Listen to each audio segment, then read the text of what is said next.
गरीब माँ और 5 बेटियों का गाजर घर। बाबूजी, रोटी बना दी है, खा लीजिएगा, मैं खेत पर जा रही हूँ। तभी खटिये पर से बूढ़ा रामा खांसते हुए बोला, अरे बहू, ये ले, मेरी शॉल लेती जा, बाहर बड़ी ठंड पड़ रही है। नहीं बाबूजी, इसकी जरूरत आपको ज्यादा है, क्योंकि घर में ओढ़ने को एक भी कंबल नहीं। माँ, आज हम तीनों भी आपके साथ चलेंगे खेत पर बच्चों, तुम्हारे पास स्वेटर भी नहीं, सर्दी लग जाएगी। माँ, जल्दी तो आपको गुलिया दीदी और तानी दीदी को भी लगेगी। अगर हम जब एक साथ मिलकर खेत पर काम करेंगे तो ज्यादा पैसे आएंगे और फिर हम कंबल खरीद लेंगे। मेरा राजा बेटा कितना समझदार हो गया है, माँ के दुख को समझने लगा है। सरिता अपने बच्चों के साथ खेत पर आती है, जो कि जंगल के पास पड़ता था। बच्चों, हमें आज के आज खेत जोतकर गाजर की फसल बोनी है। सरिता की चारों बिटिया और राजा भी कड़ी मेहनत से बंजर खेत को जोतते हैं और फिर सब मिलकर खेती करते हैं। दिन बीतते हैं। एक रोज जब सरिता घर आती है तो वो अपने पति को घर में जुआ खेलते देखती है। अरे बिरजू, भूख लगी है। ये ले, दारू 2 घूंट मार ले।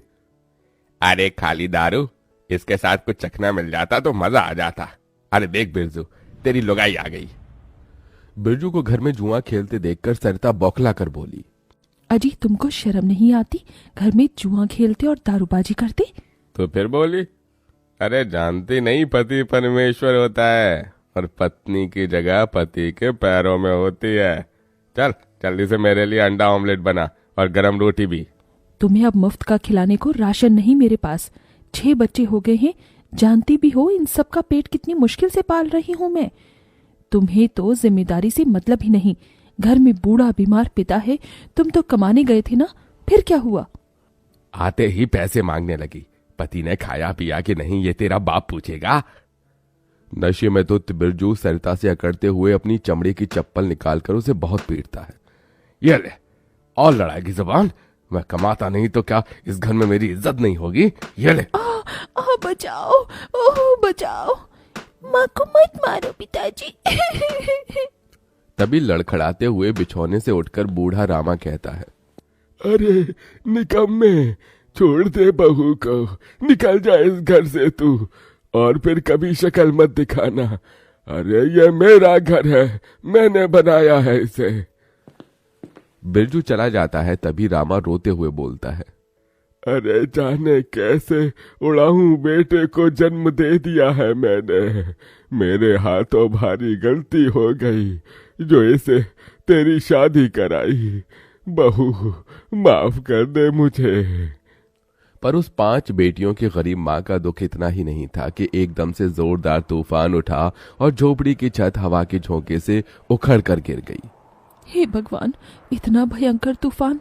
तानी, गुड़िया, अंजू, तुम तीनों सोनी, राजा और मुनिया को लेके बाहर निकलो, मैं दादाजी को लेकर आती हूँ। उठिए बाबूजी।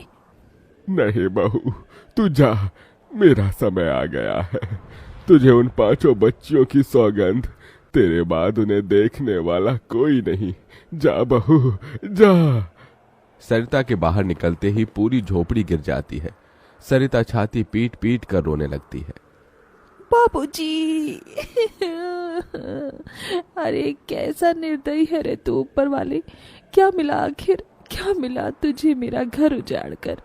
तू खुद तो अपने घर में सो रहा है और मेरी 5 बेटियों को बेघर कर दिया। जवाब दे, तू बोलता क्यों नहीं? सरिता को टूट कर रोता देखकर उसकी 5 बेटी भी बिलख बिलख कर रोती है। चुप हो जाओ माँ, रो मत। माँ, मुझे जल्दी ठंड लगती है। हे भगवान, इतनी बर्फ गिर रही है, मुझे इस ठंड से अपने बच्चों को बचाना होगा। सरिता सबका दरवाजा खटखटाती है, मगर कोई भी मुसीबत में उसकी मदद नहीं करता। हार कर वो अपने जंगल वाले गाजर के खेत में आ जाती है और सब रात भर ठंड से कांपते ठिठुरते हुए बीतती है। माँ, बहुत भूख लगी है। हाँ माँ, मुझे भी भूख लगी है। तभी सरिता की सबसे बड़ी बेटी तानी खेत में देखती है जहां लाल लाल गाजर उगे थे। देखो माँ, हमारे खेत में तो गाजर तैयार हो गए हैं। फिर तानी अपने सभी भाई बहनों को गाजर तोड़ कर देती है। ये लो मेरी बहनों, गाजर खा लो। अपनी बेटियों को ठंड में ऐसे देख उस गरीब माँ का मन अपार दुख से भर जाता है। अपनी इस गरीब लाचार माँ को माफ कर देना बच्चों, तुम्हें ये ठंड भोगना पड़ रहा है। तभी एकदम से दिन का माहौल रात सा हो जाता है और तेजी से बर्फ गिरने लगती है। बाप रे बाप, एकदम से इतनी ठंड, ऐसे तो बिना घर के हम बच नहीं पाएंगे। तभी सरिता अपना आंचल उन पर उड़ाती है, मगर बच्चे थरथरा उठते हैं कि एकदम से गुड़िया कहती है, माँ, तानी दीदी, हम अपना घर बना सकते हैं। मगर कैसे बिटिया, हमारे पास पैसे भी तो नहीं। माँ देखो, हमारे खेत में कितने सारे गाजर उगे हैं, हम इसी से अपना घर तैयार करेंगे, पर हम सबको साथ मिलकर मदद करनी होगी। राजा बेटा, जब तक कि हम गाजर घर तैयार नहीं कर लेते, तुझे अपनी छोटी बहनों का ख्याल रखना होगा। रखेगा ना? हाँ माँ, रखूंगा। सरिता आग जलाकर अपने दोनों सबसे छोटे बच्चों को उसके पास बिठा देती है और खुद अपनी चारों बेटियों के साथ उस भयंकर ठंड में गाजर घर बनाने लगती है। अंजू, सोनी, गुड़िया, तुम दोनों मुझे और तानी दीदी को गाजर तोड़ तोड़ कर दो, हम घर बनाते हैं। ठीक है माँ। गरीब माँ बेटियां मिलकर गाजर घर बनाती हैं, मगर घर एकदम से ढह जाता है, जिससे सरिता दुखी हो जाती है। कितनी मेहनत से ये गाजर घर बनाया था हमने, मगर सारी मेहनत बेकार चली गई। तभी चारों बेटियां रोते हुए गाकर अपनी माँ को हिम्मत देती हैं। जिंदगी की यही रीत है, हार के बाद ही जीत है, थोड़े आंसू है थोड़ी हंसी, आज गम है तो कल है खुशी, जिंदगी की यही रीत है, हार के बाद ही जीत है। मेरी बच्चियों। रोते हुए सरिता अपनी बेटी को गले से लगा लेती है। वो फिर कोशिश करते हैं, कई बार उनका गाजर घर बिगड़ता है। तभी गुड़िया कहती है, माँ, अगर हम अपना गाजर घर मजबूत बनाने के लिए पहले लकड़ी फट्टे से ढांचा बना लें, तो फिर हमारा गाजर घर नहीं गिरेगा। सब ऐसा ही करते हैं, जिससे उस बार उनका गाजर का घर मजबूत बन जाता है। सरिता अपनी पांचों बेटियों और बेटे के साथ घर के अंदर आती है। तब जाकर उनके शरीर को गर्माहट महसूस होती है। अरे वाह माँ, दीदी, आप सबने कितना सुंदर गाजर घर बनाया है, और ये कितना गर्म भी है। तभी सरिता अपने बेटे बेटियों का मुंह देखती है। सबकी आंखों में भूख थी। मैं जानती हूँ तुम सबको भूख लगी है ना। अपनी माँ को एक दिन दे दो, मैं कल काम ढूंढ लूंगी। ठीक है, आज हम ये गाजर खाकर सो लेंगे। आप भी खा लो ना माँ, आपने 2 दिन से कुछ नहीं खाया। सोनी अपने नन्हे हाथों से अपनी गरीब माँ को गाजर खिलाती है। अगले दिन सरिता ठंड में इधर से उधर काम ढूंढने भटकती रहती है, मगर कोई उसे काम नहीं देता। इधर अब उसके खेत के गाजर भी खत्म हो गए थे, जिससे उसकी बेटियां भूखी थी और उसकी दुधमुही बेटी भूख से रोई जा रही थी। माँ, मुन्ना को भूख लगी है, उसे खाना चाहिए। छोटे बच्चे खाना नहीं खाते राजा, इसे दूध पीना है। हे बसुरी बजैया, एक माँ की ममता की इतनी भी परीक्षा मत लो कि वो अपने बच्चे को दूध भी ना पिला सके।